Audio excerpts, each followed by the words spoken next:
My landlord was sneaking into my house under the guise of being a handyman for over a year. Welcome to my first ever YouTube story time. I did share this story over on TikTok a little while ago and it went crazy. There were 5 news articles written about it. I had a current affair reach out to me asking if I wanted to do like a tell-all thing, and I was like, I don't know if I want to do that. I could just picture, you know, someone like chasing down my landlord with a camera being like, why'd you do it? And I didn't want that, especially because he still is, till to this day, he is still my landlord. So not an ideal circumstance for me or for my housemates at the time. But in order to understand the severity of this entire story, we really need to go back to day one, because that's when the deception really started. And that was by my real estate agent, who I will not name. Basically, from day one, she would always use language such as like the owner when referring to the owner when appropriate, and then the builder or the handyman when referring to whoever was coming to our house. However, we come to learn that they're the same person. Now, it's important to know that never really raised any alarm bells with us, because on the actual rental agreement, the only owner that was listed on there was a female. This is important to know for later because it's also shady, but it never raised any red flags with us. Over the span of about a year, we had this handyman come to our property for numerous reasons, such as the garage was flooded, needed a handyman to come get that fixed and cleaned up. Fixing things around the house, such as the dishwasher, cutting hedges, cutting the trees in the backyard, like all sorts of things. There was a handyman coming out to do all of these things, which was great. We thought, oh, fantastic. That's lovely. We need that. And that was the other thing that didn't really raise any alarm bells with us, is that every time we needed something done around the place, they were always really quick to do something about it. So when we first moved in, the back patio was a slab of concrete and it was covered in mud. The backyard had no grass whatsoever. I think the previous tenants had like a dog that would rip up all of the grass and it was just muddy. It was terrible. And so they sent someone out to pressure down the concrete at the back.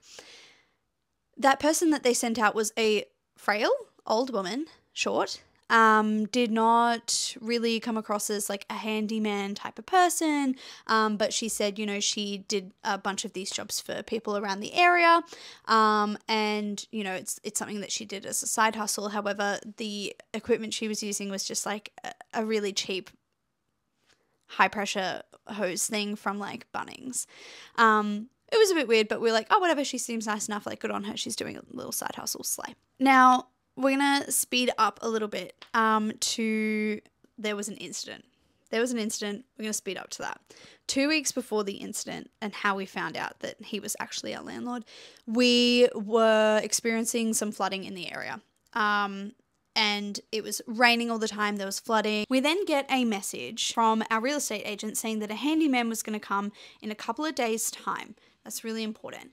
And he was going to empty all of the gutters because of all of the flooding that we had experienced in the area at the time. So whatever. We were like, great, no, that's fantastic. That's really considerate of them. Slay. So this handyman comes. The day that the handyman came, he arrived, and when he knocked on the door, he was the only word I can use to describe it was like irate. He was pissed off, and I hadn't spoken to him yet. I wasn't really sure what was going on, and he snapped and he was like, I need access to the backyard now. And I was like, I'm aware of that. That's no worries at all. Like, yeah, you can access. Please come through the house. He said, nope, I need to go through the garage. And I was like, if I had known, I would have cleared some space, but we've got some mattresses in there, and like it's not really accessible through the garage because we're using it as storage at the moment. Had I have known, I would have cleaned it up for you, but unfortunately, you're gonna have to use the entry of the house. And he was like, fine. And I was like, okay. I at this point just let him know. I was like, listen, we've got cats, we just need to make sure that, you know, you're closing the door behind you. That's the only thing, like if you're coming through the house, because we don't want them getting out. Yeah, whatever, is what he said.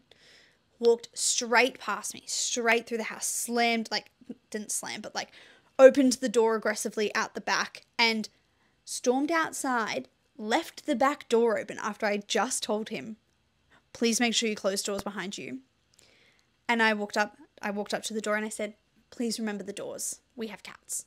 And he was like, oh yeah. And I just closed the door. Then came through the house again to come and speak to me, and again left the doors open. So this is the third time that I've had to tell him, please make sure you're closing the doors.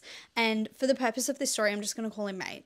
But that's not where I say mate is where I used his name. I know it sounds condescending, but like it's probably the most like authentic way for me to tell the story. So I was like, mate, I've asked you twice, please, you need to keep these doors closed so that the cats don't get out. And so it's at this point that he starts yelling at me about the state of the backyard. And I was like previously pacing around the backyard, and he stormed in the house, was leaving doors open. He comes inside and he's having a go at me for the state of the yard. And I was just listening and I was like, like trying to defend myself. He would talk over the top of me. And once I finally had gotten a word in, I explained to him, listen, mate, we've had 2 weeks of solid rain. I'm aware that the backyard is a bit of a mess, okay? We've had flooding, we haven't been able to mow the lawns, everything's a bit of a mess out there, and it was, admittedly it was, but I mean, that's what happens when you don't touch a backyard for 2 weeks and it's been flooding, and the gutters need cleaning. Like, it was a mess. And then I followed it up with, I understand that the place is a mess, and he said, I'm going to be telling the real estate agent about this. Now, keep in mind, at this point, he's, in my eyes, just a handyman. So I don't understand why he's having a go at me. And I said to him, listen, mate, be my guest. Go ahead, tell the real estate agent. I don't really care. She will understand because she also lives in the area and understands that it's been flooding and is an understandable person. Go right ahead. But why do you care? Like, what is it to you? Why do you care so much that my backyard is a mess? And that is when he says at me, not to me, at me, I care because I own this property and I own all 3 of them, because I live in like a complex of like 3 townhouses and I own all 3 of them. And I said, oh, well then that would make you my landlord. And I don't remember agreeing to letting you be here, mate. So, pardon? At this point, not only am I being yelled at in my own home, I'm being spoken to like a child. And I have this stranger in my house who, like, I don't know who he is. He's meant to be a handyman. And now he's told me that he is my landlord. Sorry. I start to get very emotional. And that's when my boyfriend steps in. I proceed to lock... It's not my finest moment. I locked myself in my walk-in wardrobe to get a minute because I was literally about to have a panic attack because I just had this strange man yelling at me in my house. And my boyfriend was like taking care of that side of things and, you know, making sure that he was calming down a little bit. And at this point, I decide to call the real estate agent because I'm like, oh, surely not. Like, this isn't okay. Maybe she wasn't aware that this man was our real estate agent. Sorry, this man was our... What is he? Landlord? So I call her and I said, hey, are you aware that the handyman is also the owner of this property? And she said, yes, no, I am aware of that.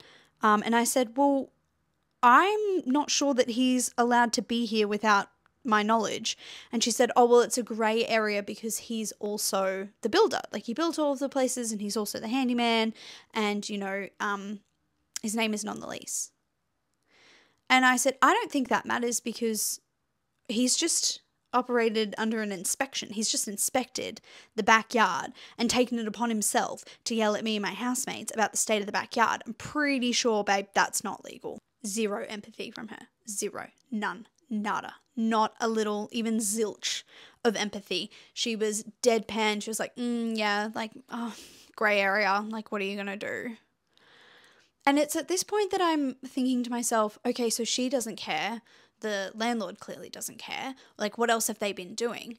And then I remember the woman who came when we first moved in and cleaned the back patio. Yeah. The woman on the lease. Yeah. Same woman.